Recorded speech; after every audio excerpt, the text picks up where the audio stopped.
Si quhet kjo abaci? Abacia e Shënlezhdrit. E Shënlezhdrit apo e? Si që kanë përdër këtu banorët e Oroshit, ose e Shën Aleksandrit.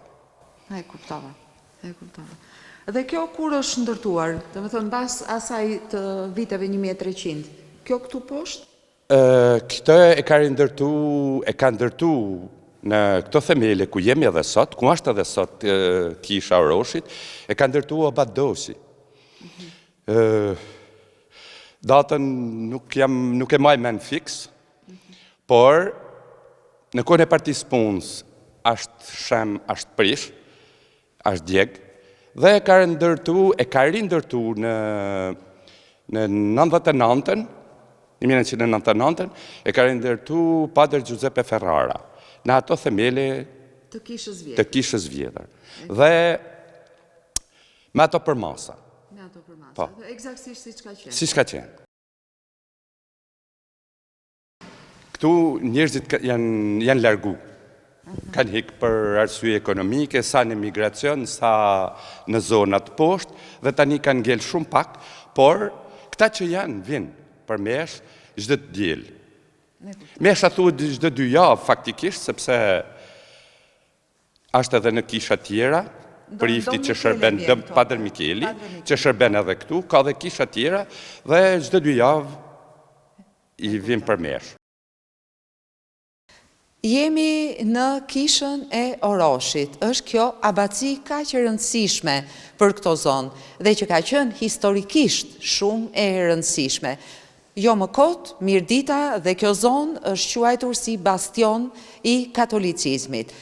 Mirdita ka pasur gjithmonë një histori më të komplikuar se sa pjesa tjetër e Shqipërisë. Rikujtojmë Republikën e Mirditës, një marrëveshje me sultanin Osman për vasalitet, për ta thënë më qartë, por ndërkohë Mirdita vetë qeverisej nga bajraktarët, nga kapitani, me kushtin që natyrisht kur sultani ndërmerrte fushata, ata duhet të shkonin me burrat dhe me djemtë e Mirditës për të luftuar për sultanin. Ka vazhduar më vonë, kjo le të themi, ose ky model i aleancave që kanë qenë shumë të rëndësishme për të ruajtur pavarësinë e kësaj zone nga pushtuesit e huaj.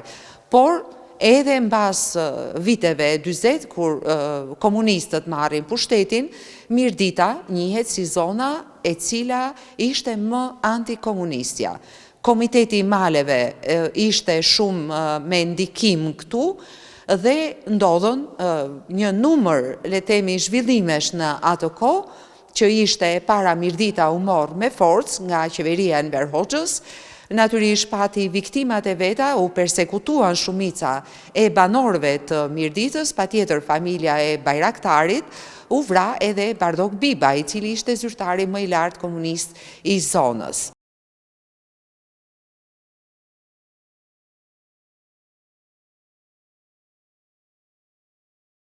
Jam italian, nga origjina italian këtu nga Bari, jam në Shqipëri nga viti 2011, do më thëmë 15 vite do mbush tani këtë vit në gusht.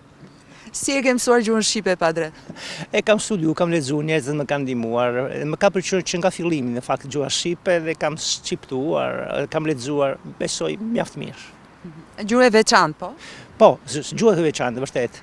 E kam lexuar edhe diçka se si është formuar gjuha kështu dhe patjetër ka disa karakteristika nga gramatika që janë shumë të veçanta.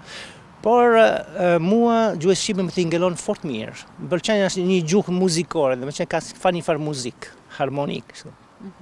Të ngjan me latinishtën? Jo shumë. Nuk janë shumë me latiniste, domethënë vetëm për fakti që ka disa raza, disa kështu si quhen to konjugacioni, gramatik, po, ka gramatikore, po. Pastaj po ka veçantitë veta, kështu që duhen mësuar. Në Orosh sa keni? Jo, kjo është viti 3 që jam në Orosh, domethënë që shërbej në kishën e Oroshit, shkoj çdo 2 të diela. Ka një komunitet fetar i vogël, por është besnik.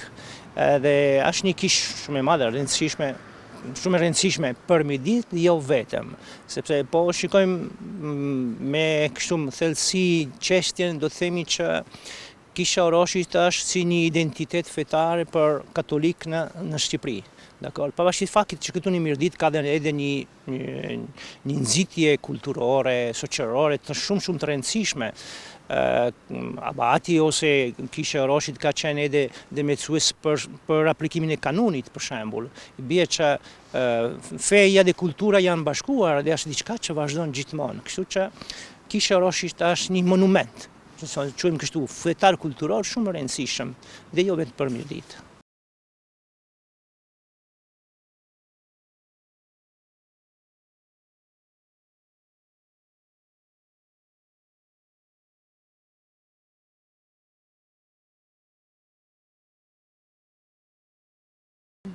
Çfarë është Oroshi? Oroshi tregon fakti që feja merr frymë nëpërmjet jetës së njerëzve. Aty ku njerëzit jetojnë, me vlerat që kanë, me idealet që kanë ose që nuk kanë. Domethënë, Oroshi është fakti që me të vërtetë për ne katolik është kjo që fjala Jezusi u bë njeri. Kështu Oroshi është mishërimi i fesë në jetën e krishterëve, në jetën e popullit,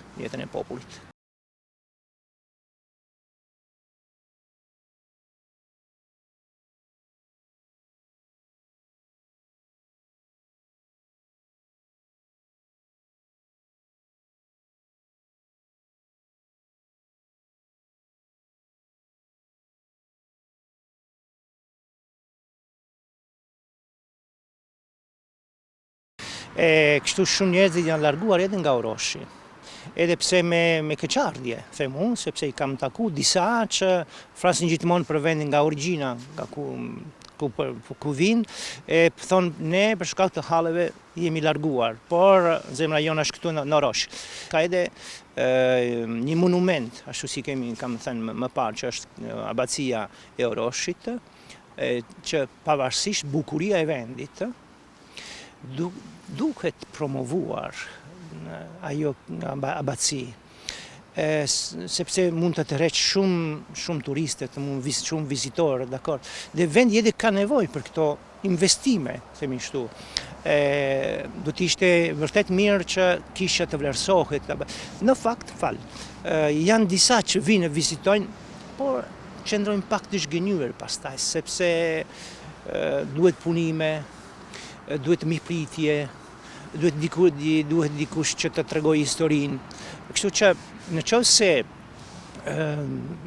mund të merrem përsipër rindërtimi, themi kështu, rindërtimi kulturor dhe turistik të vendit, kjo është një gjë shumë e mirë për identitetin, për shpirtin e katolikëve shqiptar, po edhe për njerëzit që jetojnë aty. Mund të tërheq njerëzit, mund të nxjisë ekonomi. Fundi. Ne kuptoj. Çfarë mund të bëj dhe çfarë bën në fakt Kisha Katolike për këtë? Kisha Katolike patjetër që është e pranishme në situata që përjetojnë njerëzit. Por nuk mund të merr përsipër gjithçka prej vetes. Kjo është e pamundur. Duhet gjithmonë bashkim, duhet gjithmonë një bashkëpunim të thellë, të ngushtë me qëllime të qarta, që të gjithë bashku edhe me punën e Kishës Katolike, ky vend të vlerësohet e të jetë më I njohur e më I vizituar se si ka qenë deri tani.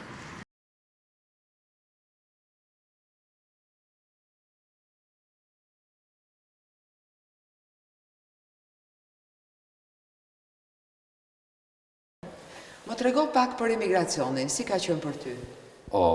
Shkak, arsyet ekonomike, varfëria madhe. Dola, kam nejt 3 vjetë e gjys, pastaj jam rikthy në familje, në fshatin tim në Rosh, edhe vazhdoj e jetoj këtu. Dhe mendoj, me shpresë të Zotit, derisa të vdes, du të vdes këtu në Rosh, vendlindjen time. Ti ke ikur në emigracion që në 91-shin, kur akoma kufit ishin të mbyllur, apo jo? Të mbyllur dhe nën krismat e armëve kemi kalu kufirin. në Sarandë. Dhe me 21 janar, unë kam qenë në Filat, që u e fshati, kam në 3 vjetë e gjys, dikur u mërzit atë jemi sinqert, nuk, se emigracioni nuk është se të ngjallë shumë kënaqësi.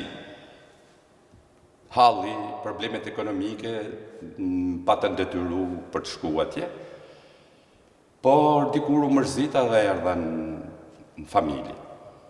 Pse e ndrove emrin atje në Greqi? Duhe në rru. Një muj e kam përdor emrin tim, por filluan ato përndjekjet, preferosin ma shumë minoritarët ata, atëherë u detyruam për të punu ca ditë, ca vite, u detyruam të ndroshim emrin. Si quhesh atje ti? Nuk e kam deklaru deri më sot dhe s'du ta deklaroj. Me sinceritet. Dakor. Nuk e kam thënë as kujt, se pastaj ma përdorin, edhe nuk du të maj këtë që kam. Ti do të mbetesh Gjin Prenga? Gjithmonë. Okej. Gjin, ti je kthyer. Dhe këtu punon në komunë, apo jo? Punoj po sot me bashkinë ose të njësia administrative. Oroshi ka ndryshuar, ka filluar të kthehen të hapin biznese? Po. Realisht, po ta një frikë, sepse ato shpërnguljet e, sidomos dikun nga viti 2000, pati lëvizje shumë të mëdhaja. Oroshi ka pas 58 familje. Dhe sot jemi aktualisht që flasim bashkë, sot janë 9 familje. Shumica janë me ples, një fjalë burr gru, sepse fëmijët janë largu dhe kanë ra një pjesë e madhe kanë ra dhe poshtë. Por këta që janë këtu, kanë ra në fush, vinë, kohën e verës vinë. Kanë fillu ndërtime, kanë fillu, biles kam një djalë të një bafshatar timi, që ka hapë edhe një bujtin të vogël. Ka lënë imigracionin në Itali mas disa vitesh, dhe ashtë shpresë ndjem i lumtur të punoj këtu në fshat, në Rosh. Dhe ka pas frekuentime, kanë ardhur njerëz këtu në Rosh.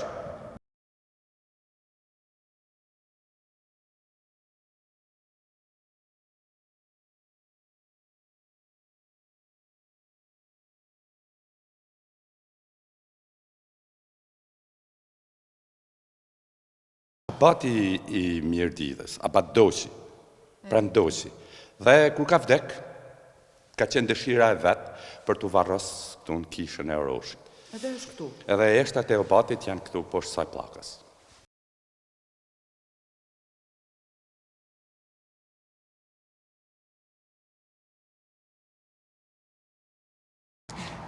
Po, kam dëgjuar që shtëpia është i Zotit, është Zotit dhe mikut. Kjo është diçka që vërtet më ka lumturuar, më ka bën të kuptoj sa rëndësishme për njerëzit shqiptar, për oroshanët, në mënyrë të veçantë, edhe Zotin, edhe mikut, që kujt mund t'i falë edhe shtëpinë në një rast të caktuar, mund ta pranosh vërtet në shtëpinë, në familjen tënde. Kam parë që njerëzit në Shqipëri, këtu në Mirdit, janë shumë bujar. Me të vërtet, unë edhe pse ja ka 15 vite që jam këtu, akoma ende habitem kur shikoj se si njerëzit më pranojnë, jo vetëm mua, pranojnë vizitorë, pranojnë të huaj. Mund të tregoj një histori që ka ndodhur vitin e kaluar, ku xhaxhi im më ka ardhur kështu për të vizitu, por ka humbur rrugën. Në një moment më ka marrë një numër tjetër telefoni që nuk ishte i tij, që ai vinte nga Belgjika, nga Belgji. E më tha, jam duke ardhur një person po më shoqëron. E në fakt kështu ka qenë një person, ka shoqëruar me makinën e vet, dhe ky shoqëruesi donte na qeraste drekën. Ndërsa se normalisht unë i thash t'i jap një kompensim për rrugën, për lekë që ke shpenzuar, për kohë. Jo, ai këmbëngullte për të qeras një drekë. E kjo nuk mund të them që ndodh vetëm këtu, por këtu ndodh. E kjo është diçka shumë e madhe. Dëshiron të vazhdosh të qëndrosh akoma këtu në Orosh? Po, dëshiroj të qëndroj në Orosh, patjetër në Mirdit faktikisht, se unë jetoj në Reshen, te shkolla Shenj Josefi, shkolla profesionale Shenj Josefi, por ka vite që shërbej, kam shërbyer në Vel, kam shërbyer në Rubik, tani jam në zonën e Oroshit prej 3 vitesh, patjetër me shumë dëshirë që të qëndroj këtu, si të ishte vendi im. Edhe faktikisht kam edhe në shqetësi shqiptare, kështu që jam shumë integruar mund të themi. E kështu uroj që shqiptarë që për fat keq janë larguar të integrohen në vendit atje ku janë. Edhe të kthehen. E të kthehen, bravo. Se kam disa histori suksesi, po themi kështu, njerëz që janë kthyer, e kanë hapur edhe një biznes, e kanë vazhduar edhe traditën që kanë pas, që kanë marrë prej prindërve, prej të parëve tyre, edhe kjo është diçka, është një rilindje për vendin, po, ke të drejtë. Padre, do me thënë, ju jeni mirëditor nga Shqipëria, po? Po, ashtu. Faleminderit, ashtu, mirëditor nga Shqipëria.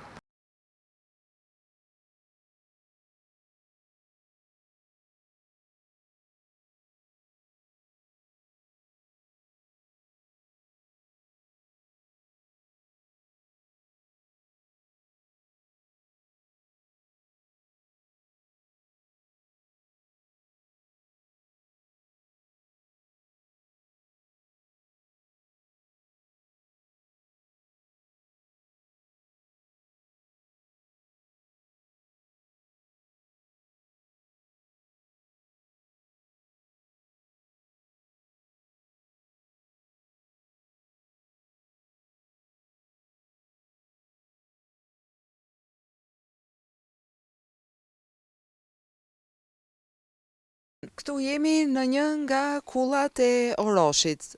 E kujt është kjo? Kjo është kulla e Markanduelleshit. Markanduelleshit. Dhe është ndërtuar 1927, si që ka shkruajt edhe ai mjeshti që ka ndërtu portikun e kësaj kulle. E kuptoj. Këtu kullat përgjithsisht janë 2 katëshe. Kulla 2 katëshe, po, 2 katëshe, 3 katëshe, po 2 katëshe janë shumica dhe të gjitha kulla. Fshati Orosh është djegur 2 herë. Po, një herë në kohën e Osmanëve dhe në kohën e Zogut, sepse ndoshta pati një mosdakordsi me kapitanin dhe ka qenë një lëvizje që krejt Oroshi patën hik në Kosovë. E kur pas u kthyen, i gjetën shtëpitë e djegme. I rindërtuan përsëri. E kanë rindërtu për zdyti. Edhe janë këto që janë tani. E kuptoj. Po, ndërkohë, Oroshi kishte një marrëveshje vasaliteti me Portën e Lartë në kohën e Perandorisë Osmane. Dhe kur sultani Osman kishte nevojë për trupa, për ushtar në luftrat e tij ose fushatat e tij, kapitani bashkë me burrat dhe djemtë e Oroshit shkonin luftë apo jo. Dhe një nga këto ka qenë lufta e Krimes. Po. Tani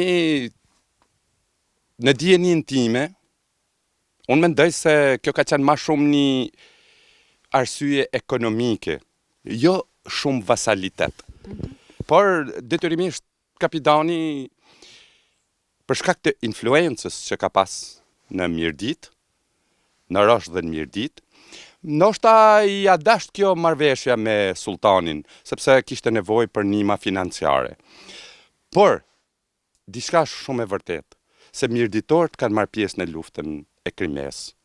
Ka qenë koalicioni franko-turk me Napoleon Bonapartin dhe sultanit sinqerisht nuk jam mbaj me emrin, por që kapitani ka qenë kapitani në drejtimin e Bibdodës, Bibdod Pashës, ka marrë pjesë në atë luftë. Dhe kanë qenë mirditorët ata që kanë vendos fatin e luftës, të cilën e fituan Napoleoni, koalicioni franko-turk, me mirditorët. Napoleon Bonaparte edhe sultani. Kanë qenë mirditorët ata që kanë vendosur fatin e luftës. Dhe të dy i kanë nëru princin e Mirditës, Bibdodën. Napoleon Bonaparte i ka dhënë titullin princi i Mirditës, ndërsa sultani Pash. E kuptoj. Ndërkohë, Mirdita u shtrua, le të themi, me dhunë, me forcë nga forcat komuniste mbas luftës dytë botërore. Bardok Biba ishte zyrtari më i lartë komunist, vritet Bardok Biba. Sekretari i parë i komitetit partisë, si më thani i parë i Mirditës. Pasi kapitanit ju dojën sarajet, u largun një pjesë, po pati një figurë e cili e la jetën në Mirdit dhe për Mirditën, e kjo ka qenë Mark Gjomarku. Nuk mendoj për jetën e vetë dhe për atin e vetë personale, por vendosi me vdek Mirdit dhe ka vdek Mirdit. Ndërkohë, baba ytë shkon për të studiuar në Itali dhe ishte jo fort e zakon në atë kohë, apo jo? Jo, por fati që ne patëm shkollën e parë këtu në Mirdit, është hap në Rosh, dhe ai pati marru konviktin e Oroshit, se kështu ka qenë qujt. Ma shumë konvikti e Oroshit se sa shkolla e Oroshit. Edhe ju kërku për shkak të kësaj, për shkak se kishte marru konviktin e Oroshit, vazhdoj studimet në Itali, i marroj ato, pastaj ka ardhur ka vazhdu shkollën tjetër për mësues dhe ka punu disa vite. Deri sa filloi përsekucioni, pa. Në Mirditën e vjetër, mi fjalë ka punu gati gjithë Mirditën. Pse u përsekutua baba ytë, ndjes? Po. Ma ka thënë shumë vonë, mas 90-s, sepse i kërkun të bëj agent i sigurimit të shtetit. Dhe nuk e ka pranu. Plus kësaj, unë ka pas edhe agjen e babës tim, që ka rrit o Batdoshi, e ka formu shumë, dhe pati marru edhe shkollën në Vatikan dhe ka qenë jezuit, dhe mendoj se edhe kjo, edhe që kanë qenë shkak të dy probleme, që kanë qenë shkak për persekutimin si familje, ka pas edhe familje tjera, shumë familje tjera që janë persekutu, të jemi sinqert, dhe mund them se Mirdita është persekutu ma shumë se kurkush në Shqipëri.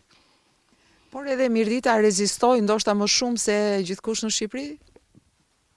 Fakti që jemi këtu, kemi rezistu. Po, mendoj se është një vend i bekum, është një vend shumë i bukur, dhe kjo është për t'ja ditë për ne Zotit, është i qik teren i thyrë malor, por ka lanë mbresa tek njerëzit, edhe pse janë largu. Janë disa djemtëri që kanë fillu të rindërtojnë shtëpiat e vjetra, t'i zburojnë, t'i përforcojnë, dhe nga bisedat që unë kam pas, kontaktet me bashkëfaqarët e mi, mendojnë, kanë dëshirë për të ardhur edhe një herë në Rosh. Kemi fatin e mirë se Roshi është një fshatra turistik, dhe mbase mund të bëjnë edhe në një biznes. Dhe kemi një djalë që është kthy nga emigracioni mbas shumë vitesh, që ka hap një bujtinë.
Kemi ardhur në Orosh, aty ku është ajo shpreha e famshme që na portretizon ne si shqiptar.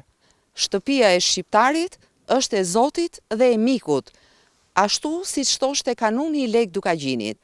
Këtu në Orosh kanë qenë dy autoritete të padiskutueshme, Kisha dhe Kapidani. Kanunin e interpretonte Kapidani, çfarë do lloj problemi që të kishte në fund përfundonte po te Kapidani, i cili thoshte sigurisht fjalën e fundit. Dhe ndoshta kjo ka qenë dhe një nga arsyet pse oroshianët, ashtu siç e quajnë veten ata, kanë mbetur kaq të pavarur. Dhe kur vjen këtu, ka të duket sikur je në një situatë totalisht tjetër. Këtu duhet kesh kujdes kur flet. Kanuni ka qenë aq i rëndësishëm sa edhe pas vitesh të tëra të kohës së diktaturës nuk është shuar hija e tij. Ashtu siç ka mbetur edhe hija e Kishës, edhe pse u dogj në 1967-ën, u rrënua komplet, ashtu si sarajet e Kapidanit që u dogjën deri në themele, por janë rindërtuar përsëri. Qoftë sarajet e Kapidanit, qoftë Kisha. Ky është Oroshi.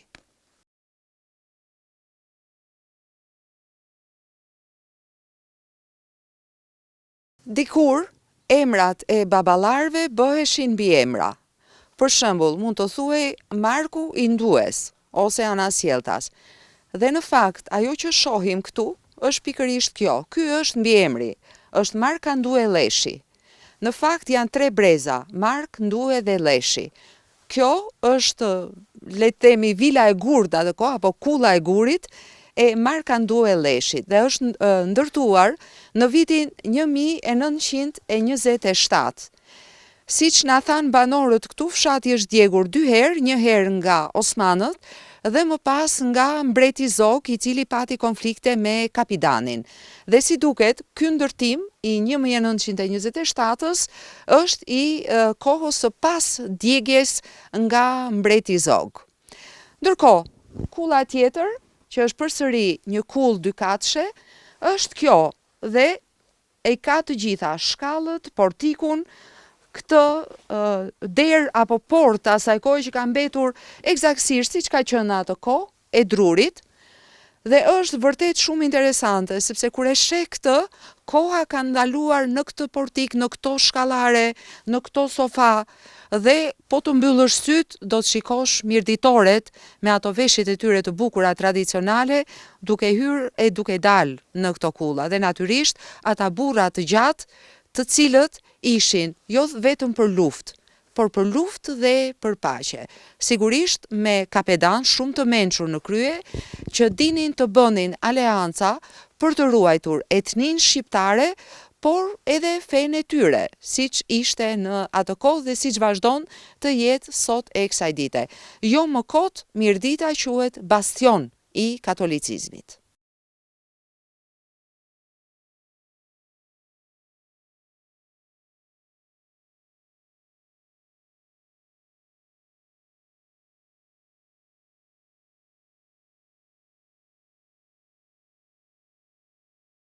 Nana Mar, e para si e me shëndet?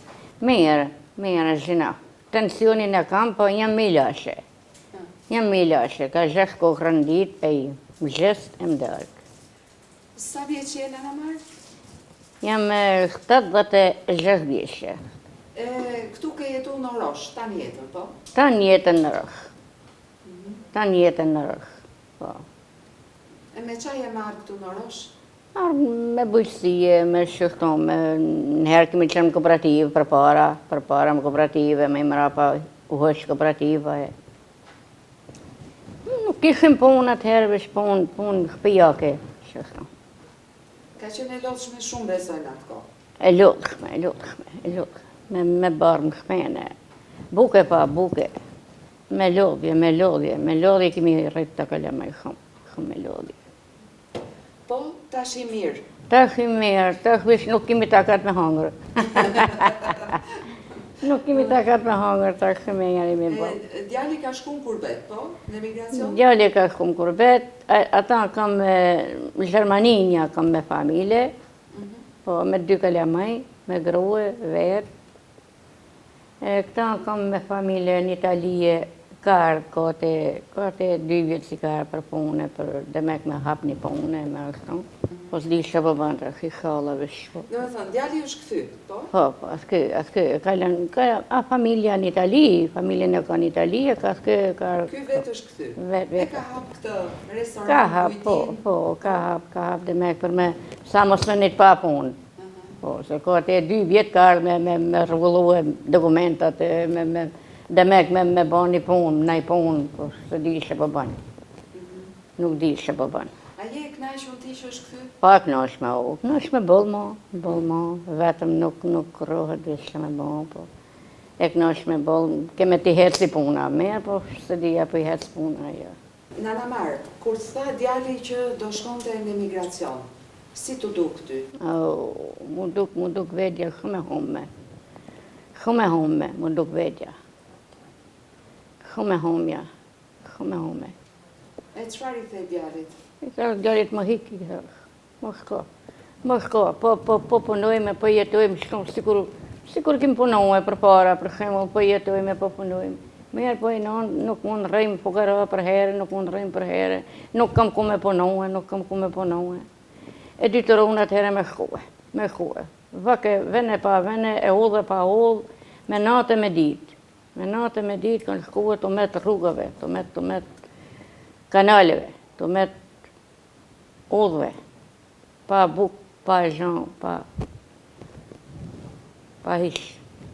E kur të tha masanej që do kthehej, si të duk ty? U duk të veni, u duk të jeta eme, jeta, natyra eme kretë. Nëse fëmija është jeta jote? Po. Si fëmija mu, si fëmija barkut. Fëmija barkut nuk mund kërhazoj khas një gjan. Si fëmijën e barkut.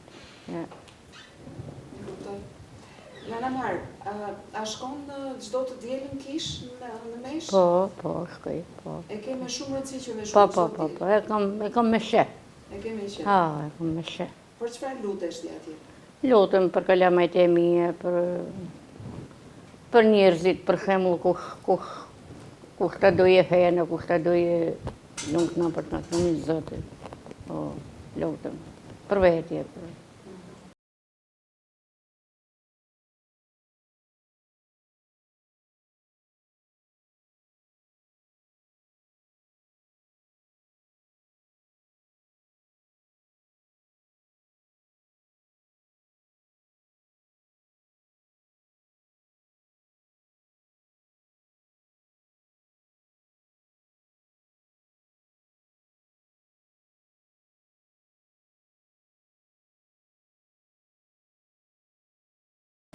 pa drejtësi, pa punë, nuk kemi pa punë, kërkon, vesh kooperativa punoj shumë të në ditë në lume, e nuk e bishim një gjënë këshpeja. Një lek. Ja, 10 lek, 5 lek, kur gjënë. Dilëshim këtë, vetëm sa ishte i ligjë me dalë me punohë, e marrë këshpeja pa punë, pa. Ti në Oroshe ke mene? Po, në rrë. Nuk i kën nga Oroshe? Ja. Po, me të thënë djali hajde në Itali, nuk shkon në Itali? Në Itali, për shkoj në Itali, për mërsejtëm. Kam qënë në Itali, kam nejtë një vjetë në Itali, i e thërë gjallit, vesh me shku, thërë kësë nuk mund rejmo. Po, brenon, të vërëzot, thërë kësë nuk rejmo, vesh nuk të hikë. U ktheve në Oroshe? Natëm në rrë.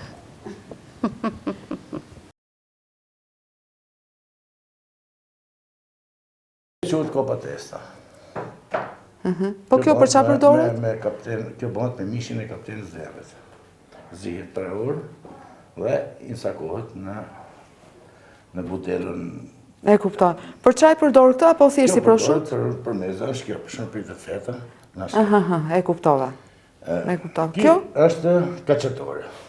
Kachatore? Po, kachatore quhet salami për hir të gjytarëve. Gjytari merë të këput të një, fut të në gjetë për dhe shkollë. A ishte për gjuetar, prandaj quhet kachatore? Kachatore. Kuptova. Fut të në gjetë, sa kishte uri, atë pak, fut të për në gjetë. E kuptova. Edhe i kalot e gjitha gjithë vitën, s'kishte uri. E kuptova. Kjo quhet gentile. Gentile. Ose ma mirë soto gentile.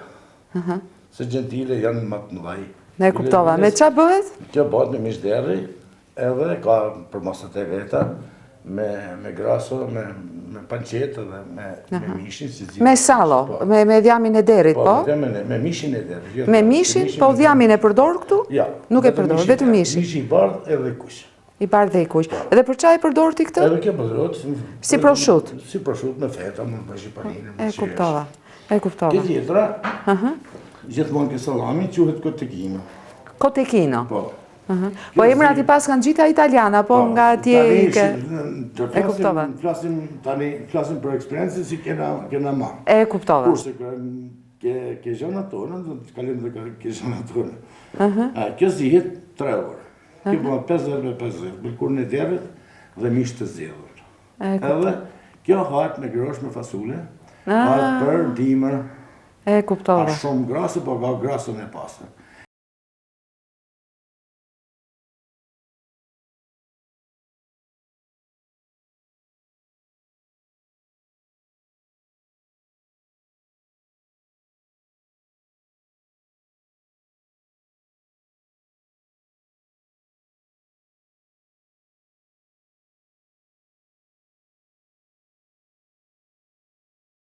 Në Orosh mund të gjesh disa nga kombinimet që as të ka shkuar mendja.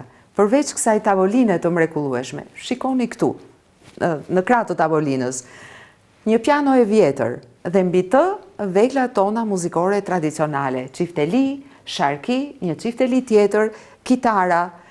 Ky është Oroshi. Ky Orosh i cili ka ruajtur traditën, zakonet, kulturën, dhe që po ringrihet në këmbët e veta, natyrisht, ekonomikisht e kam fjalën. Këtu kanë filluar të hapen bujtinat dhe njerëzit e din shumë mirë se si të vinë deri në Orosh. Aq më tepër që distanca nga Tirana apo nga Shkodra është shumë e vogël e mund të vihet shumë lehtë. Nga Tirana është vetëm më pak se sa 2 orë dhe je këtu në këtë bujtinë të bukur, e cila ka qenë më përpara shtëpia e prindërve dhe ku ende është nën Mara.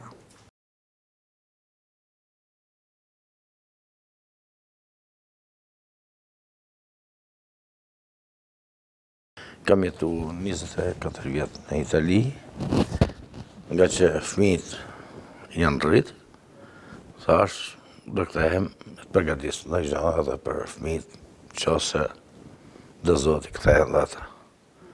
Sa vjetë ke jetu në emigracion? 24 vjetë. 24 vjetë. Si vendosin e u kthye apo për fëmijët?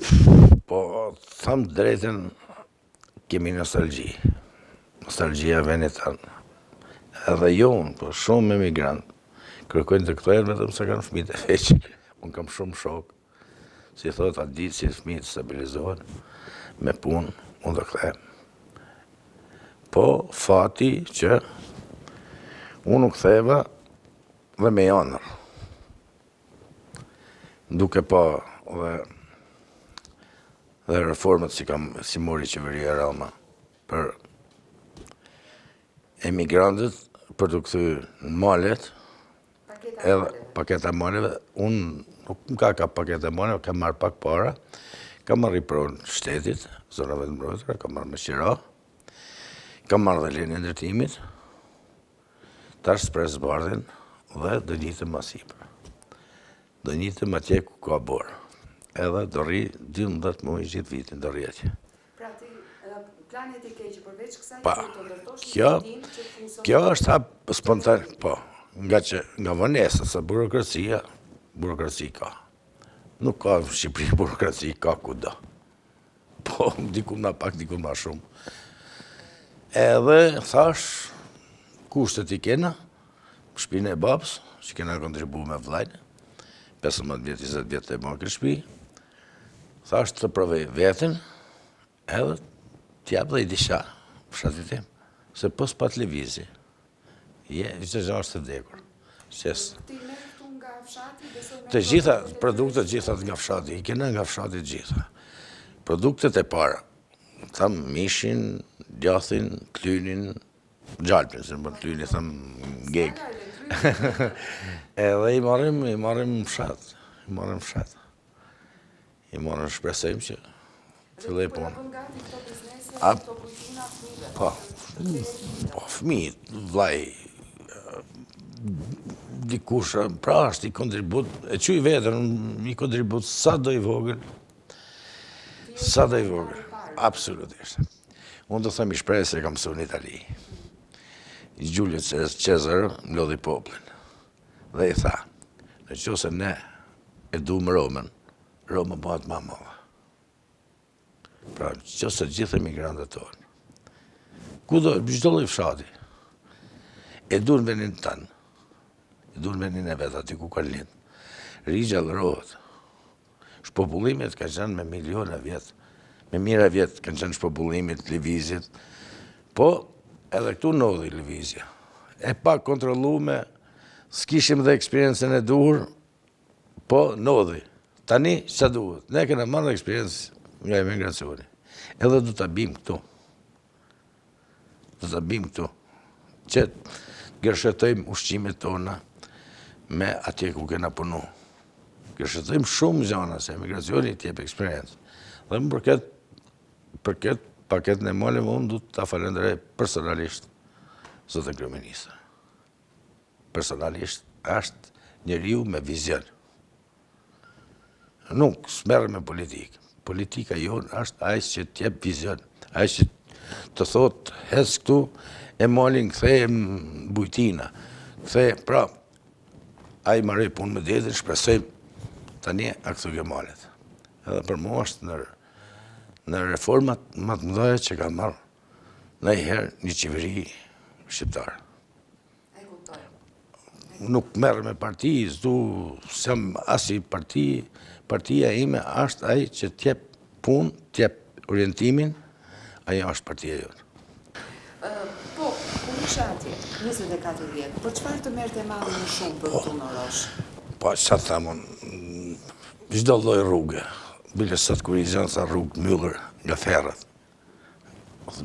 Çdo vend, çdo centimetër, ne kena kujtimet tona. Çdo centimetër. Pse këtu ka toponime, çdo vend, çdo kodër, çdo rrugë kanë toponimet e vjetra. Edhe vetë nga emri i toponimeve që kanë, do të thotë se ky vend ka histori. Roshi ka drejtu Mirditën.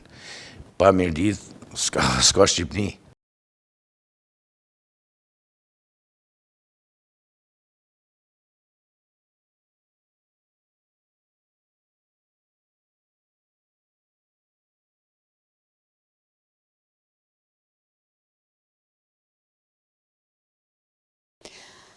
Kemi zbritur nga Oroshi, nga zemra e Mirditës, dhe pas meje është e magjishmja Lugin e Lumit Fan.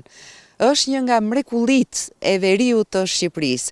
Është një nga ato mrekulli e cila pret të rizbulohet, e cila pret që të hapen edhe më shumë bujtina, që të vizitohet nga turist vendas dhe të huaj. Është vërtet një mrekulli e cila pret që të shkojnë, ta vizitojnë dhe të kënaqin syrin dhe mendjen me të.